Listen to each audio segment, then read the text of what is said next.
news gets worse and worse for New South Wales Premier Gladys Berejiklian.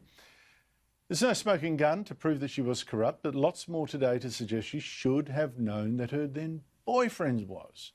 Now, Berejiklian had a 5-year affair with disgraced former MP Daryl Maguire, one that she continued even after she sacked him 2 years ago for trying to peddle his influence for cash.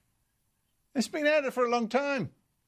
Maguire today gave more evidence to the Independent Commission Against Corruption and started by apparently trying to protect Berejiklian. He said he wasn't sure how much detail he'd given her about the property developers he was doing dodgy deals with, wasn't sure how much detail he'd given her about a land deal at Badgerys Creek he was trying to broker for Louise Waterhouse that he hoped to earn $1.5 million from. Although he had been secretly taped telling Berejiklian to expect an email from her about all that. But he did admit to telling Berejiklian he was $1.5 million in debt and asking her for advice on his deals. Well, if people say we know Gladys and we like Gladys, they've got to ask themselves, did you really know Gladys?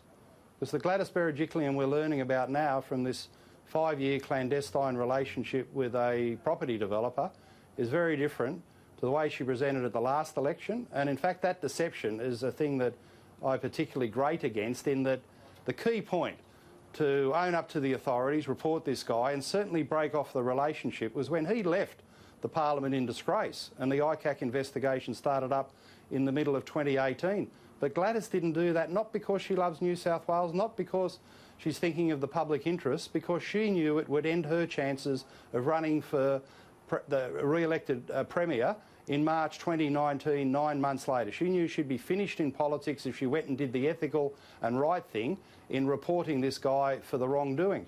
So she put herself first. This was an act of selfishness. And I'm afraid that is the final straw in politics. And on all these counts, Andrew, the 20 or 30 matters here that count against. At one level, it's kind of absurd. We're in the theatre of the absurd to think she's still the Premier today, and she won't be this time next week, I'm sure.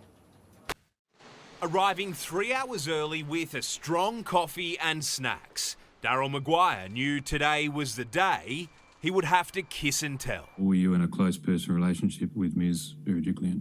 Yes. Yes. Are you still in a close personal relationship with Ms. Berejiklian? Oh, not after the events of this, I wouldn't be, no. Admitting he was all but dumped after spending 5 years as the lover of the most powerful woman in New South Wales. We're always good friends, but it was on again, off again. The inquiry listened to them talk on the phone. Can you believe it? In one sale. I can't believe it. But some of the recordings between the Premier and her partner were considered too intimate. Trespasses on matters of considerable personal privacy. The Commissioner pulled the plug and they were heard in private. What we were allowed to hear was at one point the couple was looking to take their relationship public. But to do that, Maguire needed to sort his finances and quit Parliament. She was one of those people you could discuss your future with. Yes. And not just your future personally, but a potential future for both of you going forward, is that right? Yes, in a relationship, yes, that's right. The ICAC ultimately trying to find out how much he told the Premier about his dodgy dealings. Do you agree that there was at least some communications in advance of the call that I've just identified that raised the Badgerys Creek stuff? Yes. Maguire claiming he told Gladys Berejiklian details about a $330 million Badgerys Creek land deal with a Chinese developer. But the Premier said she had no idea it involved members of the famous Waterhouse racing family. You stood to potentially get a fee of something like $1.5 million. Up to, yes. Yes. A windfall that would clear Maguire's personal debt. He says a debt the Premier knew all about. I would have raised it to her. I only have a few friends that you can raise these things with. And while Maguire was on the stand, Gladys Berejiklian was in the bear pit. The opposition can clutch at any straws they like. The truth is I've done nothing wrong and the people of New South Wales know it.